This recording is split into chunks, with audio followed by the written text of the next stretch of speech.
I'm not sure I can follow that bit there. Whilst that's coming up, let me just say a few words.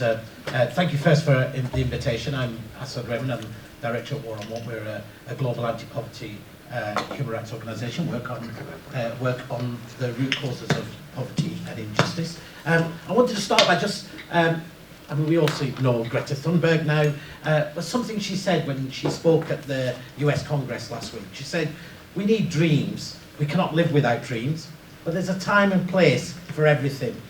But are we telling ourselves bedtime stories that soothe us and make us go back to sleep? And so in honour of all of the people who took action in last Friday and the previous Friday, I think it's a responsibility for us to actually join the dots and tell some of the truth. And I know you've already heard probably today about some of the realities of those impacts that we're seeing at the 1 degree warming of the planet. Killer floods, drought floods. I wonder if that will work. Does that work?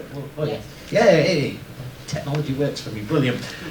About what's happening in terms of at 1 degree warming, and I want to say something about that. Having campaigned on this issue for a very, very long time, I remember when movements in the global south and poorer countries in the global south said keep temperatures well below 1 degree because we're already seeing the devastating impacts. And richer countries said no, we're going to aim for a 2 degree target. And of course, everything that was predicted would happen at 2 degrees is happening at now 1 degree.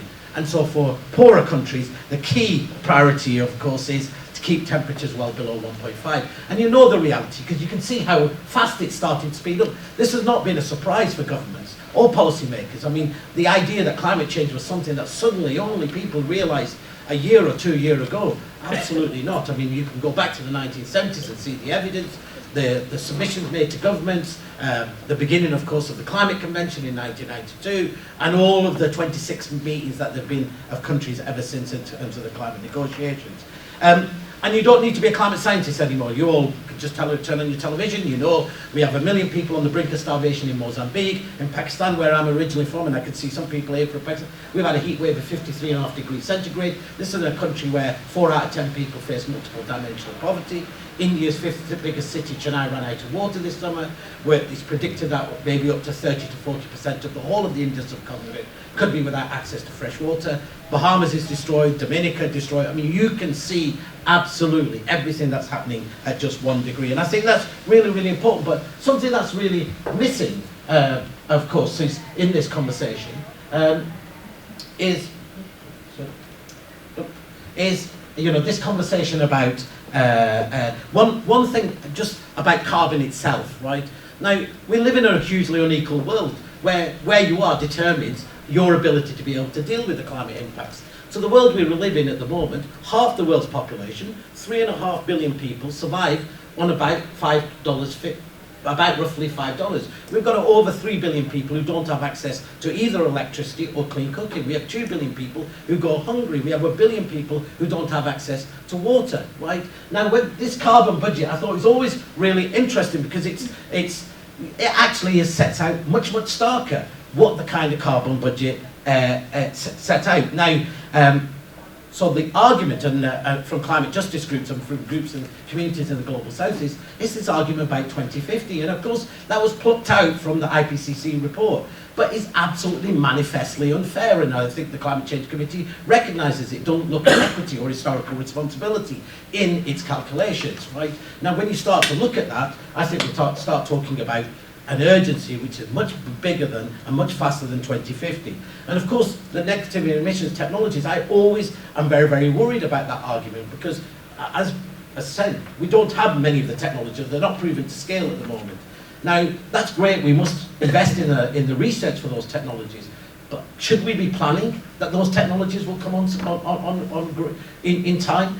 I think we actually have to think much more profoundly. If you're standing from the global south, you wouldn't be saying, build all of your pathways thinking you're going to have this. They'd be saying, we want much more certainty. And of course, that's really important because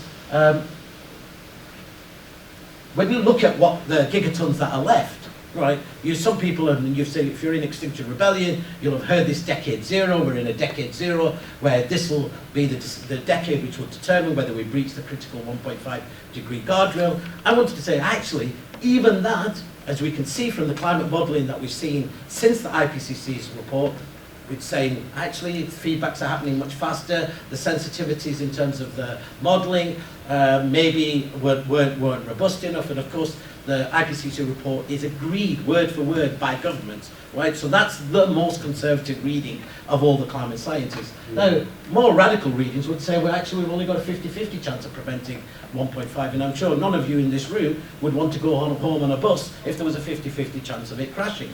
But that's literally what we are telling the global south. And I think that's really, really important because, of course, when we think about who's responsible, and it's really important that we think about responsibility. So you may have seen this champagne glass. If not, it sets out, you know, who's most responsible for emissions in the world.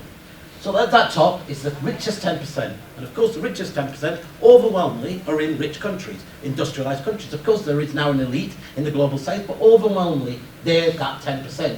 And this poorest 50% of the world, which is the same 50% who without or living on $5 a day, are only responsible for about 10% of emissions. That's really, really important because we have to think about responsibility.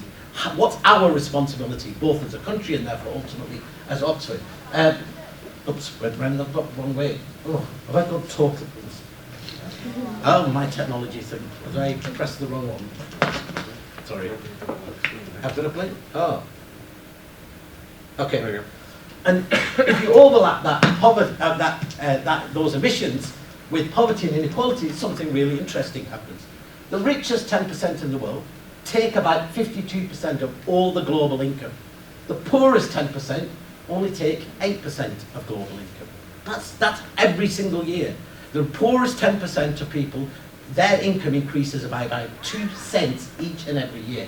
They need about 300 years before they even meet the global poverty threshold, in which I would mean not struggling to survive on $1 or $2, but the right to have a dignified life, the right to be able to have housing and education and health and be able to feed themselves. So the question, and I always pose this, is depends on where you start. If you think climate change is simply about carbon, you come and approach it one way. If you think climate change is about a system that has been broken and that funds inequalities and that you actually want something better and different and a more fair and equal world, you look and look at the solutions of climate change in a much more different way. Now, I want to say this about the UK.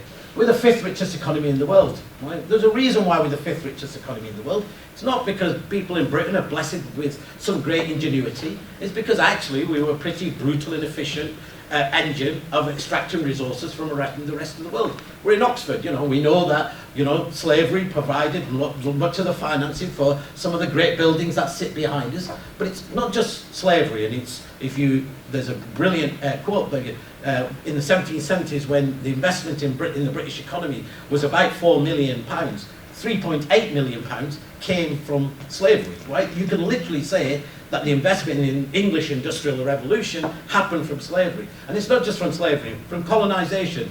From India alone, it's calculated that Britain took 45 trillion pounds. That's 16 times the amount of the UK's GDP. I say that because your wealth makes a difference between how you can deal with the impacts of climate change. And the embedded wealth is really, really important. So UK is the 5th most responsible for historical emissions. So it's about 5.8%. It's the UK, if you look at it, historical emissions per person, we're 2nd in the world. If you think about our consumption, about how much we consume, we're the 5th biggest in the world. So there's a real big challenge if the world is not equal and carbon is not equal. And I think that's a really important starting point for us today.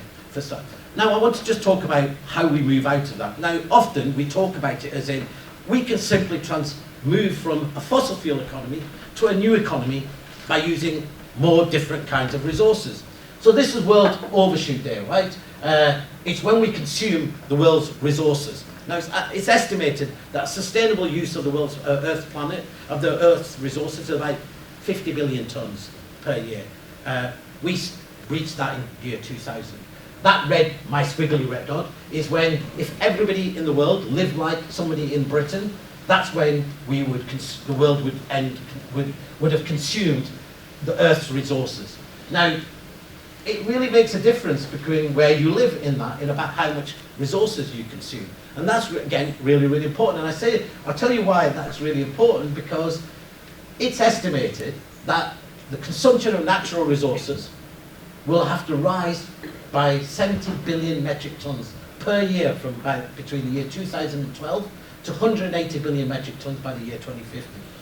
And that also is based on the economy growing by 55% by 2030, if you take the average growth around the world. So we've got this real contradiction. We've got a world that wants to grow in economy, because of course the poorest want to. We've got finite resources on a finite planet, and we've got an unfair sharing of those resources, and then an unfair sharing of responsibility and an unfair sharing of impacts. And I say that because when we think about even renewable energy, and I put this because, not to be a downer, but I think just to give ourselves some sense of the challenge that we face. So we know that we have got to not simply change our energy system, fossil fuel to renewable energy, we've actually got to massively reduce the amount of energy that we use. People talk about roughly about 40%, but they're also estimating that we're going to see a 40% increase in energy demand, because of course half the world's population is saying, why should we not have energy? Don't we have the right to a dignified life? Don't we have the right to productive energy, etc.? And of course they'll want that. So we've got this conundrum. So what happens? The OECD said, well, there will have to be a massive increase, 150% in metals, 135% in minerals. Now, the panacea that we talk about, it's all about batteries. Why, if we can invest in new technologies. Well, there's some challenges in that. Well, cobalt, the use of the cobalt, which is needed for both our solar panels and for our wind turbines, it's estimated that the demand will be 423% of known reserves. For lithium, it's 280. For nickel, it's 136%. So we simply can't switch our consumption, excessive consumption, from where it is to being powered by renewable energy. You actually have to start thinking in a very, very different way. We have to start thinking about our economies and our society and our localities in a very, very different way. Not worse, but actually better, right? And I think that's really important starting point. So, what would be Oxford's fair share? Well, I think absolutely, as Oxford, you should champion the 1.5 degree target. You should champion the 2030 today. Because, of course, when we talk about we should think about the we as a global we. What is our shared responsibility around the world? So, of course, we should support action here, but we should also recognise the wealth that we have and the resources and our expertise and support it globally. So that many cities, and this is happening in many parts of the world now, where rich countries and cities are taking action, they're making it a commitment to share that technology, that advice, those expertise with poorer countries around the world. Not selling it to them, but sharing it, opening up in resources. And I think that, of course, for Oxford, would be something that I would really consider, would really urge you to consider. But it also means Oxford as a city championing and addressing the root causes of some of the other issues. So it's no good us talking about renewable energy and talking about ending carbon if our very trade system is impoverished in the global south and is based on fossil fuel extraction. So actually, Oxford, if you want to fix this equation, it also means looking at things like trade. And I put the corporate power in the City of London because, you know, there's £1 trillion pounds worth of shares on the City of London of minerals and metals, more than the whole of the GDP of sub-Saharan Africa, owned by British mining companies and British banks. So 22% of our GDP of this country comes from the City of London. The resource comes from extraction, not just from energy, but of course around food. So we talk about food, and I pointed that figure, 2 billion people have issues around hunger. But we actually produce enough food to feed 3 times the world. We do. But we bury a third of the food we produce back into the ground because we have an industrial food system that is broken. So absolutely we have to reduce our meat consumption. Absolutely.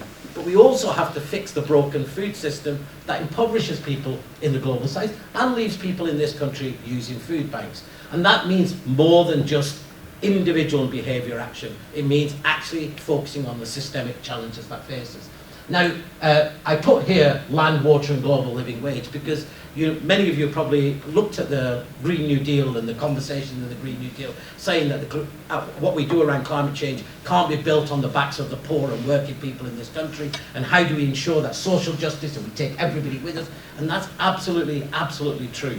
but it also means that we can't build it on the back of the people in the global south. So I very much argue that you have to make arguments about what we want here should apply in the rest of the world. So if we're fighting for living wages here for our workers, we should be saying as Oxford City Council, we will commit that everybody we procure from should guarantee a living wage throughout their whole supply chain.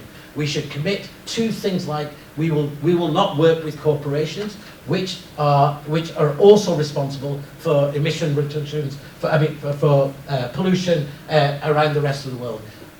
We start to think in a very, very different way. And I think that's really our choice. Our choice is, do we have a safer, cleaner, fairer world for everyone? Or do we have one where we will survive, but only at the expense of a world of walls and fences? And that is actually a reality, right? You can green and clean the global north, you can. And you can pretty much maybe work out some adaptation measures to be able to even get up to 2 degrees temperature level. But that literally is a death sentence for many people in the global south. Now the figures of people who are already dying in the global south because of climate impacts are incalculable. I mean, I saw earlier this, you may have seen a few months ago in France, they talked about 1,500 people who died in a heat wave. And what it reminded me of is that we're not even beginning to count the number of people who died in a heat wave in poorer countries, right? I know in Pakistan when we had the heat wave, the government just started digging mass graves. That was its response to digging up, because your ability as a country, as a poor country, to deal with those impacts, of course, is all determined by your wealth. And we have amassed more wealth and more resources because we've extracted them unfairly. And we're now amassing more of the carbon and using more of the carbon budget that's left at the expense of the poorest people. Thank you.